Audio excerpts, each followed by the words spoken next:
La Fédération régionale des coopératives agricoles de la Réunion, le Crédit agricole et le département de la Réunion vous présentent Terre d'ici.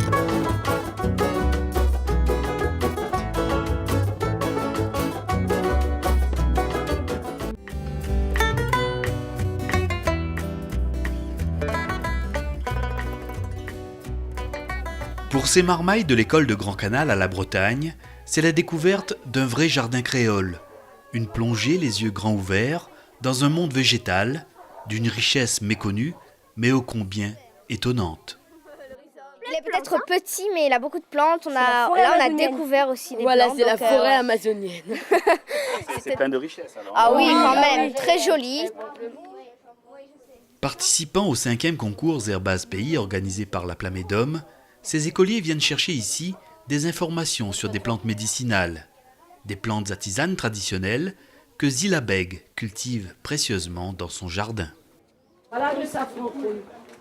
Ça. Mais lui, il pousse quand c'est sa saison. Et quand la saison est finie, il lui crève et il replante la patate. Et le safran cru, il est bon pour quoi? Mais bon, pour la grippe, pour tout. Pour tout. On mange le safran tous les jours, c'est le curcuma. On mange tous les jours. Hein. Ben. Après la cueillette des plantes médicinales, place à la collecte des données sur leur utilisation. Une véritable enquête de terrain.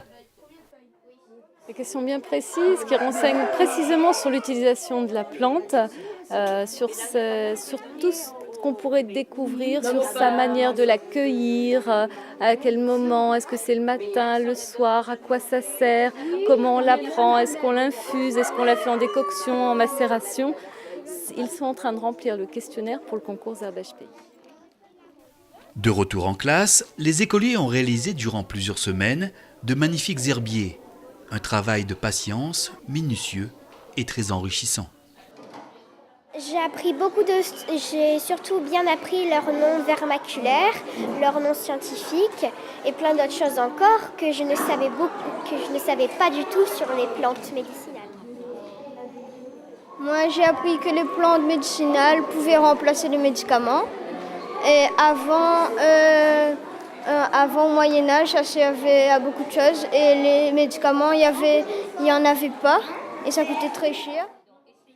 Ça permet un retour aux sources, donc une communication avec les gramounes, donc une enquête au niveau du voisinage et voir aussi qu'on a la chance d'avoir un patrimoine végétal, qu'il faut le préserver et que justement ce patrimoine végétal, donc il a un côté médicinal, mais qu'il n'est pas tisaneur qui veut.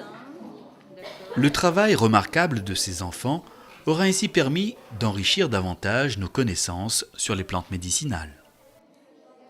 Les herbiers et tous les questionnaires sont entrés dans une base de données parce que la transmission orale se perd et il est important qu'on garde une mémoire de ce savoir. Donc c'est aussi une émission de la Plamédome, c'est de répertorier ces savoirs à travers le concours et de faire une base de données pour les garder et faire cette mise à jour annuelle.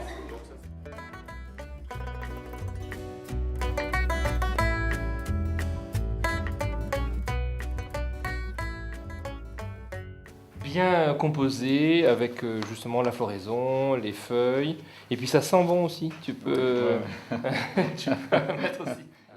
Réunis au siège de la Plamédome, le jury composé de scientifiques et de tisaneurs examine de très près les différents herbiers de plantes médicinales. Sur les 44 participants de ce 5e concours Herbaz Pays, 15 établissements scolaires ont finalement été retenus. Pas moins de 150 fiches présentant des plantes locales seront ainsi décortiqués par ces spécialistes en botanique, avec parfois de bonnes surprises. Les bonnes surprises du concours, c'est justement l'originalité des échantillons choisis. Donc on a, c'est vrai, la plupart du temps des plantes courantes, mais aussi souvent avec l'enseignant et la classe, ils vont chercher un peu plus loin, ils vont chercher des usages qu'on n'a pas l'habitude d'avoir, ou au contraire des plantes qui sont tombées en désuétude ou qui sont rares. Et cette originalité mérite en effet une récompense parce que c'est souvent un travail un peu plus poussé, un peu plus approfondi. Pharmaciens, tisaneurs, botanistes, chacun donne son avis et note la qualité de réalisation de l'herbier, ainsi que des allégations attenantes, comme ici, avec le benjoin. Là, c'est une indication classique pour le refroidissement. En fait, c'est pour la grippe, pour la toux, mais le plus souvent on utilise l'écorce, mais Kakouk pourra vous dire que pour éviter d'écorcer les arbres, lui-même utilise les feuilles. Ce travail de recherche sur les plantes médicinales, sans doute unique au monde sous cette forme, est en tout cas remarquable, car il fait appel au savoir et au savoir-faire de personnes issues d'horizons divers.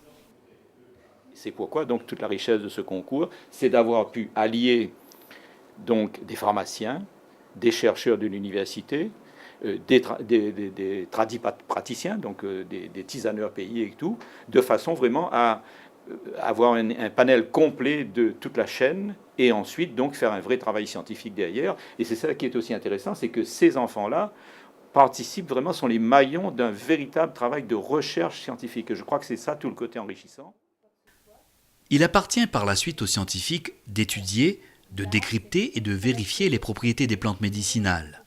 Dans un prochain ouvrage, la Plamédome présente au grand public les 25 plantes médicinales les plus utilisées à La Réunion.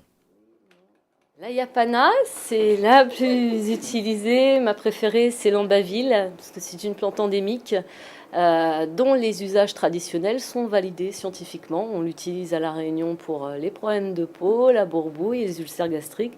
C'est un usage qui est validé et c'est une plante endémique, ce qui veut dire qu'elle est d'ici et ce sont les hommes d'ici qui savent l'utiliser.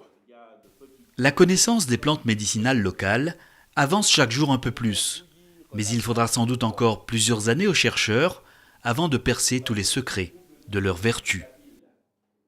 C'est-à-dire qu'on ne peut pas faire n'importe quoi avec les plantes, et ce n'est pas parce que c'est naturel que c'est inoffensif.